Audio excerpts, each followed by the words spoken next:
Ito nga pala mga mare yung ganap sa amin bago ang Pasko. December 24 nga ito mga mare, pero inuna ko pa nga maglaba bago nga ako gumawa ng mga pa-order ko. Kung sakto naman mga mare, dahil ang December 25 Sunday, araw nga ng laba ko yun, kaya kailangan ko nga maglaba ng Sabado. Ay, kung hindi nga ako maglalaba mga mare, mala Christmas tree na nga yung mga labahin namin. Sa lahat mga mare, December 26 may pasok na din ng daddy, kaya nga kailangan ko talaga maglaba. Dali lang naman din ako naglaba mga mare, kaya naman mabilis nga din ako nakatapos dahil tinulungan nga din ako ni nanay na magsampay. Kaya naman pagkatapos ko nga mga mare, kumain nga muna ako ng tanghalian at nagsimula na nga ako ng 1:30 na magtimpla. Nang gagawin ko nga mga mare buko pandan at sinunod ko na nga itong gawin. Sinunod ko na nga gawin yung maha mga mare dahil kailangan ko nga itong palamigin ng sobra. Kailangan ko nga itong palamigin mga mare para nga hindi siya mapanis pagka ikikling wrap ko na siya. Nagtatanong nga pala mga mare kung ano daw yung ginagamit kong tubig. Doon po ako kumukuha sa may pinakakargahan na kulay blue para po mas safe at mas malinis. At ito na nga mga mare, pinagsama-sama ko na nga itong mga ingredients ng maha at saka ko na lang hinalo-halo. Nung kumulo na nga mga mare, inilagay ko na nga yung cornstarch na tinunaw ko kanina doon sa may tubig. Nung alam ko nga na okay na mga mare at luto na nga yung cornstarch, eto na nga at inilagay ko na nga dito sa may bilao. At eto nga pala mga mare, yung pangalawang beses na may nag-order sa akin ng bilao sa may maha. Kala ko nga mga mare,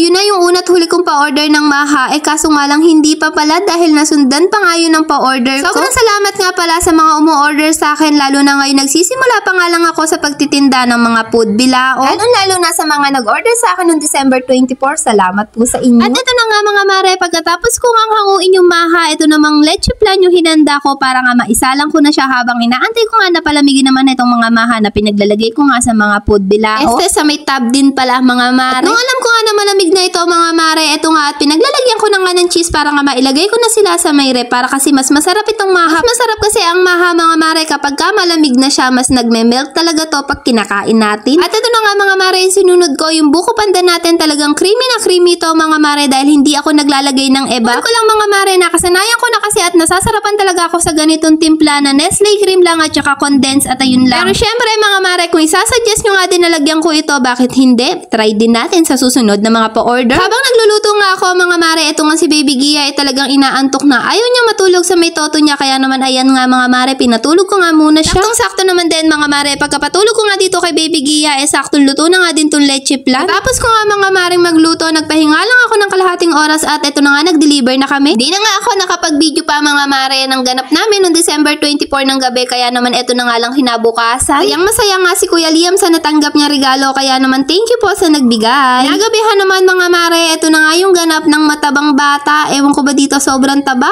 kakagigil. Pero syempre, pero usog mga mare. At ito nga mga mare, meron nga ako sa inyong ipakikita na sigurado naman mapapacheck out nga kayo dahil sa sobrang mura. Opo mga mare, tama kayo na nadinig dahil sobrang mura nga ng wipes ng clean pot na ito. Dahil sa halagang 33 pesos lang mga mare, makakabili ka na nga ng ganito. 80 pieces na nga ang laman ng isang pack na ganito mga mare, kaya naman kung gusto nyo din na to, ilalagay ko na nga lang sa yellow basket.